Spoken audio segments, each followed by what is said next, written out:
British शासन था। मुंगेर जिला के सर्किट हाउस में जदयू के प्रदेश प्रवक्ता विद्यानंद बिक्कल जी ने प्रेस वार्ता की। प्रेस वार्ता में विद्यानंद बिक्कल जी ने कहा कि भारत सरकार एक ऐतिहासिक देश में जातीय जनगणना कराने के इस निर्णय के लिए प्रधानमंत्री नरेंद्र मोदी जी को कोटि कोटि धन्यवाद देते हैं और जातीय जनगणना कराने का प्रस्ताव आदरणीय नीतीश कुमार जी ने भेजने का काम किए हैं।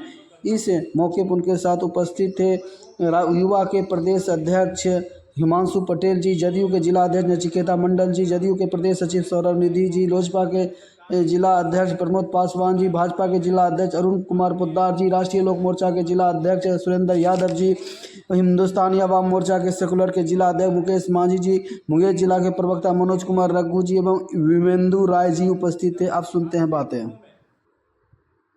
संदर्भ में अगर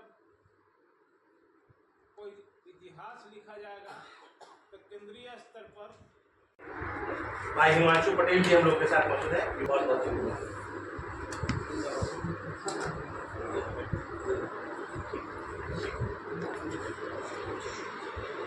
आज की इस ऐतिहासिक प्रेस वार्ता में उपस्थित एनडीए के घटक दल के सभी सम्मानित नेतागण, प्रिंट और इलेक्ट्रॉनिक्स मीडिया के साथियों, सबसे पहले हम आप लोगों को इस ऐतिहासिक पल में अभिनंदन और स्वागत करते हैं। जैसा कि आप जानते हैं, 2 दिन पहले 30 तारीख को केंद्रीय स्तर पर भारत सरकार ने एक ऐतिहासिक और महत्वपूर्ण निर्णय लिया है। देश में जातीय जनगणना कराने की। इस निर्णय के लिए खास करके प्रधानमंत्री आदरणीय श्री नरेंद्र मोदी जी को हम कोटि कोटि धन्यवाद देते हैं और साथ ही देश के अंदर में जातीय जनगणना कराने के मुख्य सूत्रधार हमारे आदरणीय नेता माननीय मुख्यमंत्री जी, जिन्होंने पहल किया और उस आधार पर यह ऐतिहासिक निर्णय लिया गया है। हम अपने नेता को भी उनके प्रति भी आभार प्रकट करते हैं, साधुवाद देते हैं। जैसा कि आप लोग जानते हैं, आज़ादी के बाद यह पहला अवसर है जब भारत सरकार ने जातीय जनगणना कराने का निर्णय लिया है। सबसे पहले जब ब्रिटिश शासन था तो 1931 में पहली बार जातीय जनगणना हुआ, लेकिन इसके बाद में गणना तो हुई लेकिन जातीय गणना नहीं हुई। बीच के समय में जो भी सरकार रही, वो सरकार ने जनगणना करा रही थी, उसमें शेड्यूल कास्ट शेड्यूल ट्राइब्स के लिए जातीय आधार पर गणना होती थी, लेकिन अन्य वर्गों के गणना नहीं होती थी। तो यह आज़ादी के बाद पहला ये अवसर है, पहला एक मौका है, पहला ये सरकार है, पहला प्रधानमंत्री हैं आदरणीय श्री नरेंद्र कुमार मोदी जी, जिन्होंने ये निर्णय लिया है, ऐतिहासिक निर्णय लिया है। और इसके लिए जब इतिहास के पन्नों में इस संदर्भ में अगर कोई इतिहास लिखा जाएगा तो केंद्रीय स्तर पर जातीय जनगणना कराने का श्रेय प्रधानमंत्री नरेंद्र मोदी जी को जाएगा। और बिहार में जातीय जनगणना कराने, खास करके देश के स्तर पर देखा जाए तो पहली बार अगर किसी नेता ने कराया तो बिहार में इसका श्रेय आदरणीय नेता नीतीश कुमार जी को जाएगा। ये इतिहास के पन्नों में लिखे जाएंगे। अब मैं आपको बताना चाह रहा हूं कि ये प्रेस कॉन्फ्रेंस क्यों हम लोग को बुलाना पड़ा है। देखिएगा कि जो विपक्ष है, विपक्ष जो है कह रहा है कि भाई मेरे पहल पर ही सब चीज़ हो रहा है, जबकि उनका कोई इसमें पहल नहीं है।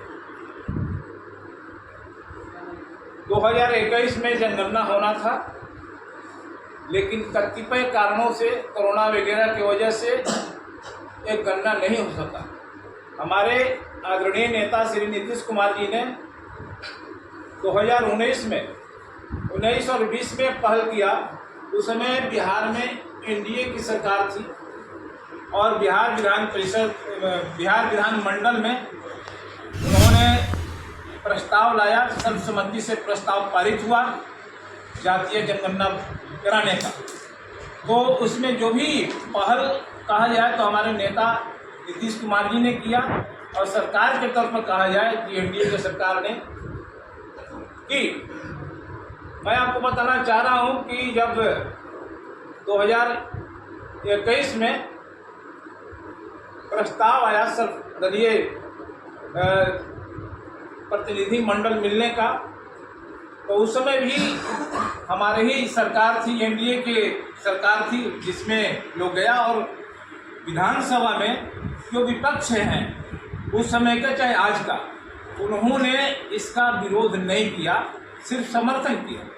लेकिन पूरा जो निर्णय लिया गया है, जो पहल किया गया है देश के पैमाने पर, पहला पहल वो बिहार से हुआ है और नेता नीतीश कुमार जी ने किया।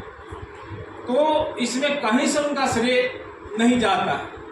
और एक बात और है कि आप यदि इतिहास के पृष्ठभूमि में जाएंगे तो 25 अगस्त 1994 में पीवी नरसिम्हा राव की सरकार थी, और जातीय जनगणना कराने पर जो तकरीर चला था लोकसभा के अंदर में, हमारे नेता नीतीश कुमार जी उस समय पार्लियामेंट में थे और उन्होंने एक लंबी बहस के बाद एक प्रस्ताव दिया था कि देश के अंदर में जातीय जनगणना होना चाहिए और उस गणना के आधार पर आरक्षण के प्रावधान भी होना चाहिए। लेकिन 2014 तक, आज़ादी के बाद से आप देखेंगे तो 2014 तक जो सरकार रही है, कांग्रेस अथवा यूपीए की सरकार रही है, और उस सरकारों ने कभी भी इसे प्राथमिकता नहीं दी, गंभीरता से नहीं लिया और जातीय गणना नहीं करा सकी। उनके राज्यों में भी सरकार रही, लेकिन वहाँ भी कहीं वो काम नहीं किया। तो हमारे नेता को जब अवसर मिला, समय आया 2021, तो सबसे पहले निर्णय बिहार में हमारे नेता नीतीश कुमार जी ने लिया, प्रस्ताव भेजा और साथ ही साथ प्रतिनिधि मंडल भी गया।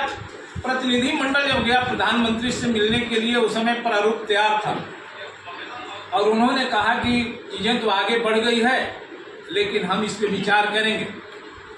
वो चीज़ें रुकी, लेकिन आज के तारीख में उन्होंने एक बात और कहा था कि यदि राज्य चाहे तो अपने संसाधनों पर जातीय आधार पर जनगणना करा सकती है, और इसीलिए हम लोगों ने 2023 में बिहार में जातीय जनगणना अपने संसाधनों के आधार पर कराया, और जो सर्वे रिपोर्ट आया उस रिपोर्ट के आधार पर यहाँ कानून भी बनी, और खास करके शेड्यूल कास्ट की संख्या बढ़ी थी, उनको आरक्षण दिया जाए, इसके लिए कानून बना। लेकिन उस कानून को हाई कोर्ट ने रोक लगा दी। सुप्रीम कोर्ट में मामला चल रहा है। तो जैसे ही सुप्रीम कोर्ट में से हमारे पक्ष में वहाँ मजबूती से लड़ रही है सरकार हमारी, जैसे ही लागू हो जाएगा, हमें आदेश मिलेगा, उसको हम लोग सबसे पहले अनुपालन करेंगे, उसको लागू करेंगे, सख्ती से लागू करेंगे। तो ऐसी स्थिति में जो विपक्ष इसका श्रेय लेने की बात कर रहा है, वो कतई उसके वो हकदार नहीं है। पूरा का पूरा श्रेय केंद्रीय स्तर पर हमारे आदरणीय प्रधानमंत्री नरेंद्र मोदी जी को, और राज्य में पूरा का पूरा श्रेय जातीय आधार पर जनगणना कराने का पूरी तरह से, इसको 2 फेज में किया गया है। पहला फेज में आप देखेंगे कि परिवार और घर का गणना हुआ, दूसरे फेज में एक एक व्यक्ति का हेड का माने गणना हुआ। तो 2 फेज में और बड़ी प्रक्रिया के साथ ऐसे गणना होता है जातीय आधार पर, चाहे जो भी गणनाएं हुई है पूरे प्रक्रियाओं को बिहार में अनुपालन किया गया। इसमें 2,36,000 व्यक्ति कर्मी लगे और 35,000 सुपरवाइजर लगे। इन लोगों को एक एक महीना का ट्रेनिंग दिया गया था और तब जाकर के एक काम को प्राथमिकता के आधार पर लागू कराया गया। कुछ लोग कह रहे हैं कि भाई हमने किया, लेकिन कुछ राज्यों में खास करके राहुल जी बोल रहे हैं, लेकिन उनके यहाँ जो हुआ है कोई प्रक्रिया नहीं हुई है, तेलंगाना के हवाले दे रहे हैं। 1 महीना के अंदर में सब कुछ करवा के उन्होंने रख दिया। तो आज के तारीख में इस प्रेस वार्ता पूरे बिहार में हो रहा है। एनडीए की तरफ से हमारे अन्य साथी भी रखेंगे। मैं आपको कहना चाह रहा हूँ स्तर पर एनडीए सरकार और प्रधानमंत्री नरेंद्र मोदी जी का और बिहार में पहली बार जनगणना कराने का पूरा जो श्रेय है, जो इतिहास के स्वर्ण पंक्तियों में लिखा जाएगा, वो श्रेय आदरणीय नेता नीतीश कुमार जी को जाता है। और हम लोग का इसमें एक स्लोगन भी है कि नीतीश ने दिखाया, अब देश ने अपनाया। तो पहल तो हम लोग ने लिया था, प्रधानमंत्री जी ने इसे गंभीरता से लिया और हमारे बिहार की पहल को उन्होंने आगे बढ़ाया, देश अपना लिया। और इसके लिए माननीय मुख्यमंत्री जी को, एनडीए सरकार को, बिहार की सरकार को, दिल्ली के सरकार को, प्रधानमंत्री जी को बहुत बहुत बधाई साधुवाद में देता हूँ। आज प्रेस वार्ता आयोजित की गई है। आप सभी को राजा कर्ण की धरती और पूर्व सांसद ब्रह्मानंद मंडल की संघर्ष की धरती मुंगेर में मैं अपनी पार्टी की ओर से आप सभी का स्वागत करता हूं। आज हमारे बड़े भाई विकल जी बता रहे थे आप सभी, आज ऐतिहासिक दिन है, ऐतिहासिक पल है भारतवासियों के। पिछले 30 अप्रैल को भारत के लोकप्रिय प्रधानमंत्री श्री नरेंद्र मोदी जी ने देश में जनसंख्या गणना के साथ साथ जातीय गणना कराने का भी फैसला लिया है। जातीय जनगणना कराने का जो संकल्प था, आदरणीय नेता नीतीश कुमार जी, हमारे पार्टी के नेता श्री उपेंद्र कुशवाहा जी का यह संकल्प था। आज से नहीं, जब से ये लोग राजनीति में कदम रखे, बिहार के लोगों इनको सदन में भेजने का अवसर दिया, जाने का अवसर दिया, जब भी मौका मिला इन लोगों ने जातीय गणना कराने का आवाज़ उठाया। माननीय मुख्यमंत्री जो उसमें सांसद हुआ करते थे लोकसभा में, वहाँ भी उठाए। उपेंद्र कुशवाहा जी का भी संकल्प था, जब भी मौका मिला उन्होंने उठाया। तो ऐतिहासिक पल इसलिए हम लोग का है कि जातीय जनगणना कराना इसलिए जरूरी था कि हमारा जो सामाजिक ताना बाना गुना है, भारत का जो सामाजिक ताना बाना है, और राजनीतिक दबाव में काफ़ी परेशान रहते थे नीचे के लोग। हम राजनीति का शिकार हो जाते थे। तो उस दबाव के ताना बाना से आगे निकलने के लिए प्रधानमंत्री जी का जो फैसला है, इसके लिए पूरे एनडीए परिवार की ओर से उनको बहुत बहुत बधाई। या अपने हिंदुस्तान के जो समाज के अंतिम पायदान पर खड़े व्यक्ति हैं, उनको भी मुख्य धारा में लाने के लिए इतना बड़ा आपने फैसला लिया है। जातीय जनगणना से समाज में खास करके जो छोटी आबादी के जाति के लोग हैं, जो राजनीतिक रूप से वंचित रह जाते हैं, सामाजिक रूप से वंचित रह जाते हैं, आर्थिक रूप से वंचित रह जाते हैं, वो सामने आ जाएंगे, फ्रंट पर आ जाएंगे कि उनकी वास्तविक स्थिति क्या है। कि अपनी आवाज़ को मजबूती के साथ नहीं रख पाते हैं, रखते हैं अभी तक। कुछ ऐसा सिस्टम है उनकी आवाज़ को दबा दी जाती है, लेकिन गणना हो जाने से उनका आवाज़ नहीं दबेगा। और आरक्षण का अभी उसको हाई कोर्ट ने खारिज किया, अभी सुप्रीम कोर्ट में मामला चल रहा है। उसी तरह से आने वाले दिनों में जब जातीय गणना हो, उस सर्वे में रिपोर्ट की जो आया, उसमें 8.19 करोड़ गलतियां थी जातीय सर्वे में। आंकड़ा के साथ मैं बोल रहा हूँ, तो यही उनका जो है जातीय जनगणना रिपोर्ट था। साथियों, 28 जुलाई 2015 को माननीय प्रधानमंत्री जी के सरकार ने कांग्रेस पार्टी के इस भ्रष्टाचार को उजागर किया। जातीय जनगणना के नाम पर ही कांग्रेस पार्टी ने देश को लूटने का काम किया, 1 लाख करोड़ रुपया। और ये लोग चिल्ला चिल्ला के बोलते हैं जातीय गणना, ये लोग को तनिक भी कहने का अधिकार नहीं है जातीय गणना के बारे में। आपको बता रहे हैं, जातीय गणना का जहाँ तक विषय है, तो संविधान के अनुच्छेद 246 के केंद्रीय सूची में क्रम संख्या 69 पर अंकित है। तो माननीय प्रधानमंत्री जी कोई छोटा काम नहीं किए हैं, बहुत बड़ा काम किए हैं देश के लिए। साथियों, और जहाँ तक भारतीय जनता पार्टी का सवाल है, तो कुछ लोग जो है, खास करके राष्ट्रीय जनता दल के लोग, उनके यहाँ जो पढ़े लिखे लोगों की बहुत कम संख्या है, पढ़े लिखे लोग को वहाँ रहने नहीं दिया जाता है, कान पकड़ के निकाल दिया जाता है। तो कहते हैं कि भाजपा ने विरोध किया, ऐसा कोई रिकॉर्ड नहीं है। बता दें राष्ट्रीय जनता दल के लोग कि माननीय प्रधानमंत्री जी या गृह मंत्री अमित शाह जी ने कभी कहा है जातीय गणना के विरोध किया है। आपको बता रहे हैं कि 18 सितंबर 2024 को पार्लियामेंट में अपनी बात को रखते हुए अमित शाह जी ने कहा था कि जातीय गणना देश में होगा, समय आने पर इसको सार्वजनिक किया जाएगा। अब वो समय आ गया, 30 अप्रैल को घोषणा कर दिया गया। जब घोषणा कर दिया गया तो इन लोगों को पेट में दर्द होने लगा। और इतना ही दर्द था, 1931 के बाद 41 में गणना होना था। 51 से तो लगातार आपकी सरकार थी, उस सरकार में आप गणना करवाते थे, SC ST के लोग का गणना कराते थे, तो OBC और दूसरे जाति का गणना क्यों नहीं कराते थे? तो ये लोग जो है, अब लग रहा है कि हम लोग जनता के बीच बेनकाब हो चुके हैं।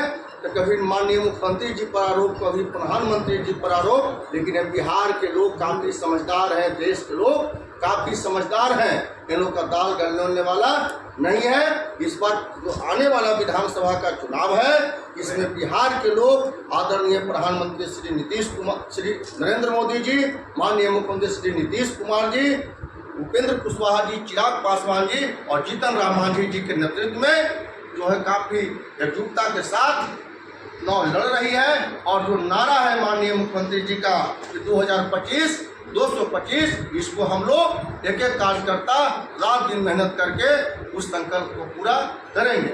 बहुत बहुत धन्यवाद। हमारे साथ रालोमो के जिला अध्यक्ष हैं सुरेंद्र यादव जी, भाजपा के जिला अध्यक्ष हैं। हमारे पार्टी जनता दल के प्रदेश महासचिव सौरभ निधि जी हैं। आदि के नेतृत्व में हम लोग पहले ही बोल चुके हैं, कार्यक्रम प्रेस कॉन्फ्रेंस हो रहा है। हम लोग के बड़े भाई हैं जिला अध्यक्ष नचिकेता मंडल जी, हम पार्टी के जिला अध्यक्ष हैं, और हम लोग के बड़े भाई को पहले आप लोग सुन लिए। यही हमको कहना था। बहुत बहुत धन्यवाद। जवाहर सिंह कुशवाहा जी हैं, प्रदेश उपाध्यक्ष हमारे पार्टी के, लोजपा के जिला अध्यक्ष जी हैं, प्रमोद पासवान जी, मनोज कुशवाहा जी हमारे पार्टी के महासचिव होंगे। तमाम साथियों को बहुत बहुत स्वागत, धन्यवाद।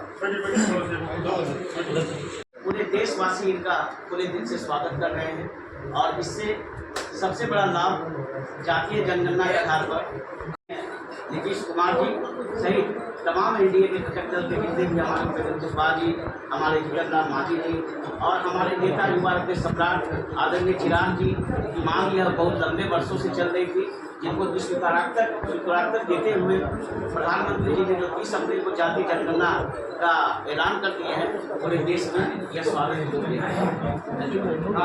हम मुकेश कुमार मांझी, जिला अध्यक्ष, मैं अपनी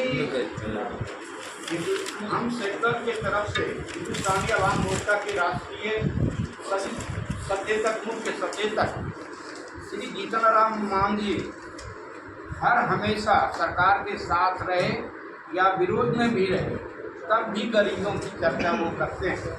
और ख़ास करके इस जाति से श्री जीतन राम मांझी संबंध रखते हैं। ये आदरणीय हमारे नरेंद्र भाई मोदी और नीतीश कुमार सभी लोग जानते हैं, जिस जाति से श्री जीतन राम मांझी आते हैं उनकी आर्थिक, शैक्षणिक हर दृष्टिकोण से पिछड़े हैं।